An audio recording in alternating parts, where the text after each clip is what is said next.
नमस्कार, स्वागत है आप सभी का। और हम आपके लिए लेकर आए हैं सीरियल ये जादू है जिनका के आज के एपिसोड की कहानी बताएंगे आपको कि आज अयान किस तरह से अपना तीसरा गुनाह भी पूरा करेगा, साथ ही साथ वो काला जिन बनने के बेहद करीब आ जाएगा और अमन अब उसे मारने वाला है।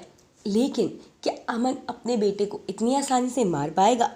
ये सब कुछ वो भी पूरी डिटेल के साथ। तो चलिए बिना किसी देरी के शुरू करते हैं आज के एपिसोड की कहानी। आज के एपिसोड की शुरुआत होती है जहाँ पर बाजीगर पहले ही अयान चुरा चुका है और वो कहता है अमन से कि अब कुछ नहीं कर सकते और अब मैं जा रहा हूँ तीसरा गुनाह करने। तीसरा गुनाह पूरे होते ही मैं काला जिन बन जाऊँगा। और फिर वो चला जाता है घर के अंदर और वो घर के अंदर सभी घर वालों को एक पिंजरे में कैद कर देता है, जिसके बाद वो सभी घर वालों को पिंजरे में कैद कर एक आग की खाई के ऊपर उस पिंजरे को रख देता है। ये सब देख के रोशनी और अमन काफ़ी परेशान हो जाते हैं। उन्हें समझ नहीं आता कि वो आखिर किस तरह से अयान को ये सब करने से रोके। वो अयान को बार बार कहते हैं कि तुम अपनी फैमिली को इस तरह से हर्ट नहीं कर सकते, प्लीज़ बेटा ऐसा मत करो। लेकिन अयान तो किसी की सुनता ही नहीं है। यहाँ पर ताबीज़ी शायरी और रेहान को कॉल करके बताती है कि किस तरह से अरमान का बाजीगर अयान ने चुरा लिया है। तो शायरी कहती है इसका मतलब अरमान उसने बाजीगर इसलिए बुलाया था क्योंकि अयान उसका बाजीगर चुराने वाला था, लेकिन जब अयान ने इसे नहीं कर पाया तो उसने अमन भाई का बाजीगर चुरा लिया और हम लोग समझ ही नहीं पाए। ताबीज़ी कहती है कि तुम ज़रा वीडियो कॉल पर मेरी और अरमान की बात कराओ, मैं उससे कुछ पूछना चाहती हूँ, क्या पता वो हमें अयान के अगले कदम के लिए आगाह करे। शायरी वीडियो कॉल करके ताबीज़ी की बात करा देती है, लेकिन अरमान कोई भी साइन नहीं देता कि इतने में यहाँ पर पूरा का पूरा घर काली गुफा में तब्दील हो जाता है, जहाँ पिंजरे में सभी घरवाले होते हैं, नीचे आग की खाई होती है और अयान से अमन और रोशनी गुहार लगा रहे होते हैं कि वो घर वालों को छोड़ दे। लेकिन अयान ऐसा कुछ नहीं करता। वो कहता है कुर्बानी तो दी जाएगी, अब किसकी पहले दूँ ये सोच रहा हूँ। ये सब तावीज़ी देख लेती है और उसके हाथ से फ़ोन नीचे गिर जाता है। फ़ोन जैसे ही उसके हाथ से नीचे गिरता है, बैक कैमरा से ये सारी चीज़ें रेहान और रोशनी दोनों देख लेते हैं और वो दोनों अरमान को लेकर के फटाफट से घर आ जाते हैं। ताबीज़ी इल्म जिन से इस बात का कि हल निकालने के लिए चली जाती है कि क्या कर सकते हैं। जैसे ही रेहान और शायरी अरमान को लेके आते हैं, वहाँ पर सभी घर वाले होते हैं जो बंधे होते हैं, उनके हाथ भी बंधे होते हैं और मुंह भी बंधा होता है। जैसे ही रेहान जादू से उन्हें खोलने की कोशिश करता है, वहाँ पर अयान आ जाता है। अयान कहता है क्या रेहान चाचू आप इतना लेट आओगे, देखो पार्टी कब से होल्ड कर रखी है। किसी को समझ नहीं आता कि किस तरह से अयान को रोका जा सके ये सब करने से। कि तभी रेहान कहता है कि तुम ये सब क्या कर रहे हो, वो फैमिली है, उसको छोड़ दो।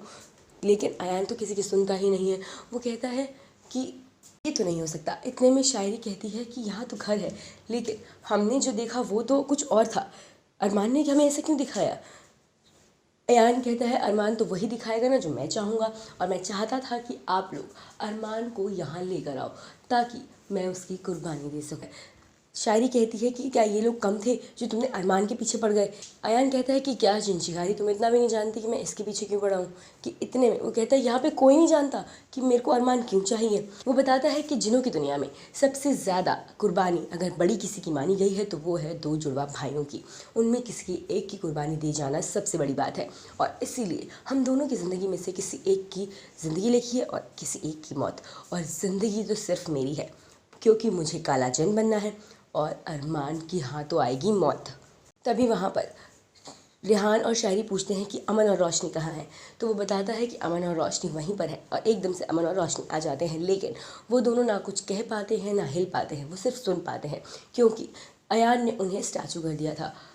और अयान रेहान और शायरी को भी स्टैचू कर देता है और वहाँ पे कर प्ले कराता है और अरमान को उसमें लेटाता है।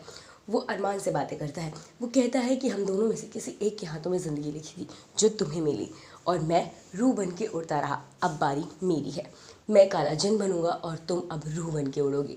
यहाँ रोशनी मन ही मन में अरमान से कहती है कि अरमान बेटा अब तुम्हें ही कुछ करना होगा, तुम्हें ही इन सब से हमें निकालना होगा। हाँ, तुम्हारी फैमिली को, तुम्हारे अम्मी और अबू को तुम्हारी ज़रूरत है।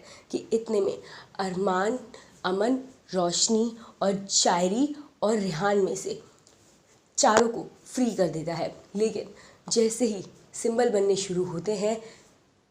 अयान का सारा ध्यान सिंबल्स पे होता है कि अचानक चारों हिलते हैं। अयान पीछे पलट के देखता है कि चारों वहीं के वहीं खड़े हैं।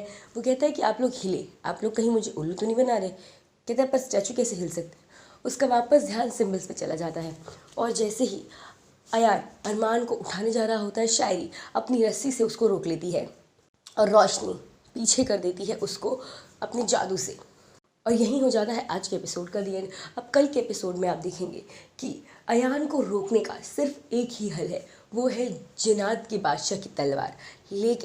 लेकिन अयान पर अपनी तलवार अमन कैसे यूज़ करेगा, ये बात का फ़ायदा अयान उठा रहा था। लेकिन कल जब अयान पर अमन अपनी तलवार यूज़ करेगा तब रोशनी उनके बीच में आ जाएगी और वो तलवार रोशनी को लग जाएगी। तो क्या अपने बच्चे को बचाने के लिए जो कि काला जिन बनने वाला है, रोशनी का ये कदम सही है या नहीं, हमें अपनी राय कमेंट सेक्शन ज़रूर बताएं। साथ ही साथ तमाम अपडेट्स के लिए सब्सक्राइब करें हमारे चैनल को और बेल आइकन भी ज़रूर प्रेस करें, जिससे आपको मिलती रहे हमारे हर अपडेट की नोटिफिकेशन।